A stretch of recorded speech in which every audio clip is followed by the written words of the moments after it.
आज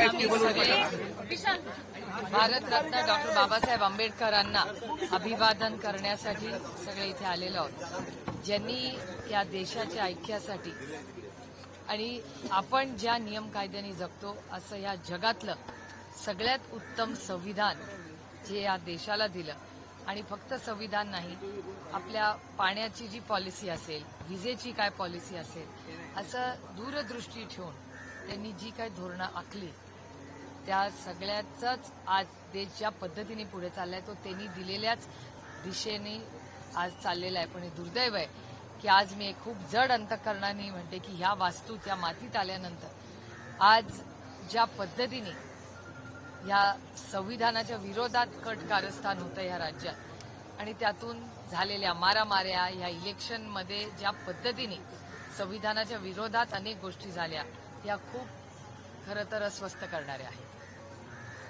इथे राष्ट्रीय स्मारकाचा मुद्दा अनेक दिवसांपासून आहे. मुख्यमंत्री आजच्या सभेमध्ये म्हटलं की पुढच्या महापरिनिर्वाण दिनापर्यंत प्रयत्न करूया की राष्ट्रीय स्मारक पूर्ण करण्यासाठी.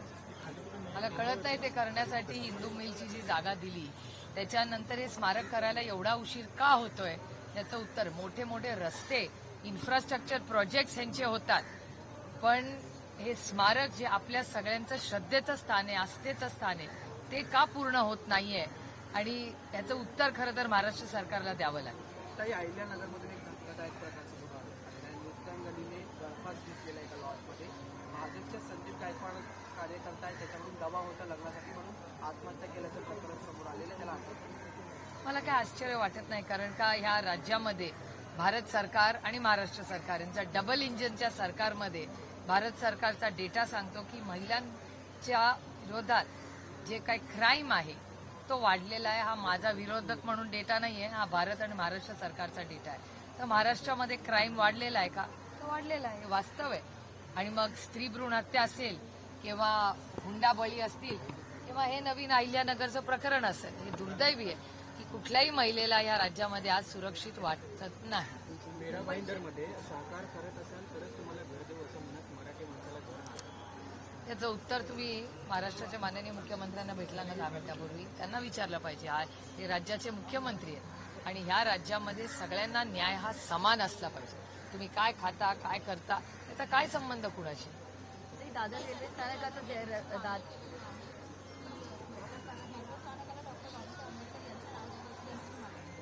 आम्ही त्याचं स्वागत करतो. पण दादर रेल्वे स्थानकाचं नाव जे आहे ते सुद्धा डॉक्टर बाबासाहेब आंबेडकर स्थानक करावं. राष्ट्रवादी काँग्रेस पक्षाची अनेक वर्षाची ही मागणी आहे, ती आम्ही संसदेतही अश्विनी वैष्णवजींकडे केलेली आहे. त्यामुळे हे सगळे आमचे जे सहकारी नेते आहेत, प्रभारी, हे सातत्याने त्यांनी मागणी ही केलेली आहे.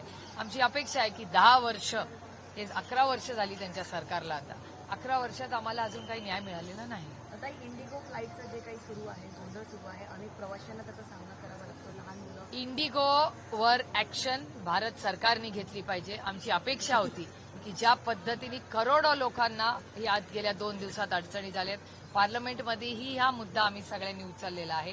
इंडिगोवर भारत सरकारने ऍक्शन दिली पाहिजे आणि जे सरकारने क्लॅरिफिकेशन पार्लमेंटमध्येही दिलं पाहिजे की एवढा विस्कळीतपणा झाला कसा.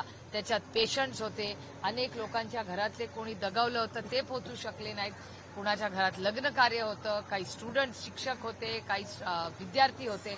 हा जो विस्कळीतपणा आणि कुठलाही आधी नोटीस न सांगता करोडो रुपयाचाही वेळही आणि प्रचंड गैरसोय झालेली आहे. इंडिगोकडून आम्हाला ही अपेक्षा नव्हती. आम्ही सगळे विश्वासाच्या नात्याने त्या एअरलाईन बरोबर जात होतो, पण एक गोष्ट प्रकर्षाने जाणवली की कस्टमर इज किंग.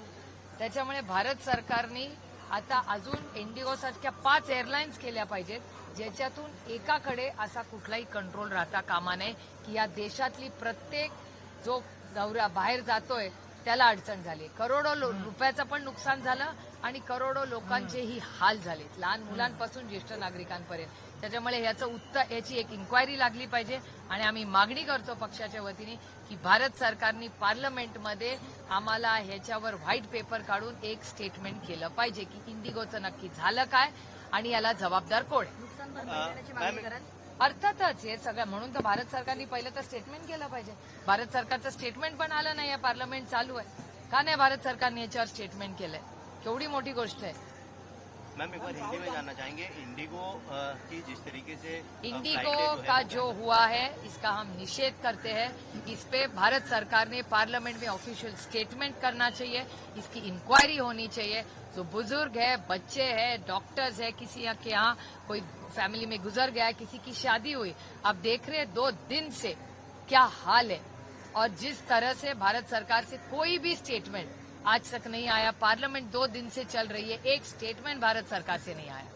तो मैं उम्मीद करती हूँ कि सोमवार को जो होगा डिस्कशन, उसके पहले भारत सरकार ने इस देश को और पार्लियामेंट को जवाब देना चाहिए कि इंडिगो का क्या हुआ. और ऐसा है कि अगर 4-5 एयरलाइंस होती तो इंडिगो का ये जो के कारण जो हाल हुआ है सबका, ये नहीं होता. So competition is good end customer is king. एक ऐसी एयरलाइन सबको जिस तरह से सबको बांध के रखा, ये किसी इकोनॉमी और देश के लिए और या बिजनेस के लिए ये अच्छा नहीं है.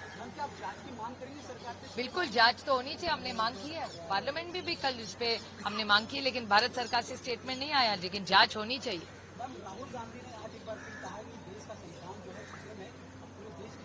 वो तो है ना, आपने देखा होगा ना, आप ही के चैनल ने दिखाया.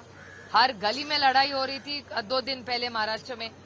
फॉर्म जो इच्छा रही है वो सत्ताधारी, और जिस तरह से कैश पकड़ी गई, कितना कैश महाराष्ट्र में. इधर नोटबंदी हो रही है तो ये कैश आया कहाँ से? Okay thank you ma'am, thank you so much.